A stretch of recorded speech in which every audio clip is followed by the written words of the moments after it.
ये वक्त था साल 1920। एक ट्रेन नागपुर से मद्रास जा रही थी। इस दौरान दो यात्रियों की टिकट चेकर से बहस हो जाती है।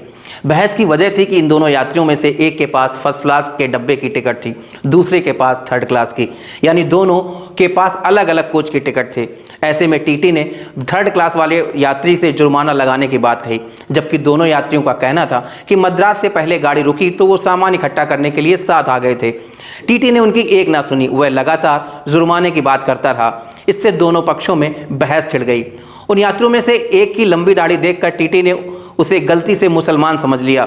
टीटी ने कहा, मेरे ऊपर रौब मत गाठिए, याद रखिएगा ये मुस्लिम देश नहीं। टीटी की बात सुनकर हर कोई हैरान था, लेकिन यह बात सुनकर दोनों यात्री मुस्कुरा रहे थे। टीटी की इस एक लाइन, यह मुस्लिम देश नहीं है, उन्हें संतुष्टि दे गई थी, क्योंकि इन दोनों यात्रियों का उद्देश्य यही था। उनके जीवन का सबसे बड़ा लक्ष्य अब जन जन तक पहुंच चुका था। दोनों यात्रियों का कहना था कि यह देश हिंदुओं का है और वही इस देश के मालिक हैं। उन दोनों यात्रियों में से एक थे डॉक्टर केशव बलिराम हेडगेवार, जिन्होंने आगे चलकर राष्ट्रीय स्वयंसेवक संघ की नींव रखी, और उनके साथ दूसरे यात्री थे बालकृष्ण मुंजे, जो लोकमान्य तिलक के सहयोगी थे। ऐसे विचारों के साथ आरएसएस का वैचारिक सृजन हुआ था। अब बात करते हैं आरएसएस के ड्रेस कोड की। आरएसएस की स्थापना के समय संघ की यूनिफॉर्म में खाकी शर्ट, हाफ पैंट और टोपी थी।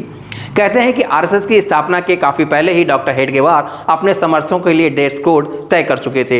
राष्ट्रीय स्वयंसेवक संघ के जाने माने कार्यकर्ता एचवी शेषाद्री अपनी किताब में लिखते हैं कि साल 1920 के जनवरी में एलवी परांजपे ने भारतीय स्वयंसेवक मंडल का गठन किया था।